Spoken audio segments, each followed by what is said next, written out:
Why would Jujutsu High execute its own principle right after Gojo was sealed? What made Masamichi Yaga too dangerous to keep alive? And at the same time, why are Yuji and Megumi stepping into an illegal fight club to meet a suspended sorcerer who was personally recognized by Satoru Gojo? In this video, we break down Yaga's execution, Panda's involvement, and the risky decision to recruit Kinji Hakari. After the Shibuya incident, the Jujutsu world becomes unstable. Gojo Satoru is sealed, and the higher-ups finally act without restraint. Their first target is Masamichi Yaga, the principal of Tokyo Jujutsu High. Officially, Yaga is blamed for Shibuya, but the real reason is Panda. Panda is not just a cursed corpse. He generates his own cursed energy and doesn't need a master. To the elders, this is terrifying. If Yaga could create one Panda, he could create many. An army like that could destroy the system itself. So Panda is captured. Not to punish him, but to lure Yaga out. Yaga knows it's a trap, but he walks straight into it anyway. Before the execution, he visits a grave. A child named Takeru, one of the souls used to create Panda. This confirms something important. Panda was never a weapon to Yaga. He was family. Gakuganji is chosen as the executioner. But the elders don't just want Yaga dead. They want the secret. In his final moments, Yaga admits the truth. Panda was not an accident. To create an independent cursed corpse, 3 compatible souls must share one body and constantly observe one another. Over time, their cursed energy stabilizes, and life is born. The process is nearly impossible to repeat. That's why Panda is considered a miracle. Before dying, Yaga gives Gakuganji this knowledge anyway. Not as mercy, but as a curse. Now Gakuganji knows how to create life, and he must decide whether to destroy it again. Yaga is executed. Panda arrives too late. He doesn't fight back or seek revenge. He breaks down and says, "But remember one thing, even pandas cry." And the most human moment in the scene comes from someone who isn't human at all.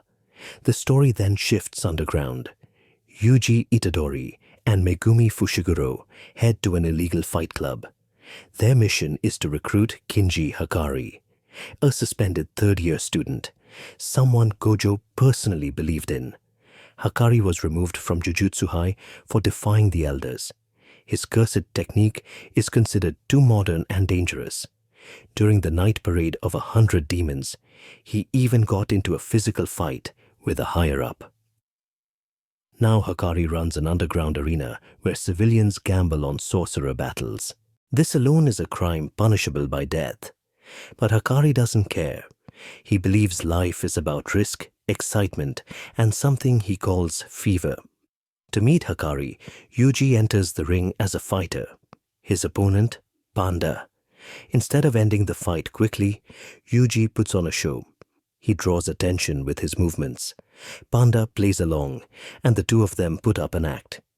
Yuji wins the fight, but more importantly, he gets noticed.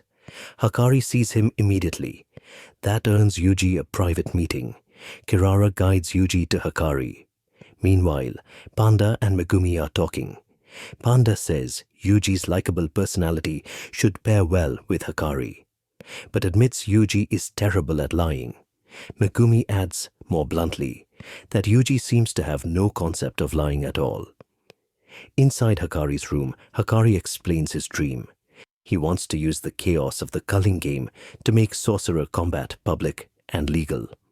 He asks Yuji if he wants a drink. Yuji says it's fine, as long as it's not alcohol. But then Hakari asks about Satoru Gojo. Yuji pretends not to know him. That's when Hakari starts to get suspicious. "What kind of sorcerer doesn't know Gojo?" he asks. Then he asks Yuji directly, "Are you from Jujutsu High?" The lie fails instantly. At the same time, Kirara Hoshi is calling to Hakari continuously, making it impossible for Panda or Megumi to interfere. The tension finally breaks when Hakari attacks Yuji. Sliding train doors slam into him, showing part of the true extent of Hakari's technique. This isn't about killing Yuji. It's about testing him, seeing what kind of person he really is. Yuji yells, trying to reason with Hakari, but Hakari simply says no. If you enjoyed the video, hit the like button, drop a comment, and tell me what you think about Hakari. And subscribe for more Jujutsu Kaisen content. The Culling Game has only just begun,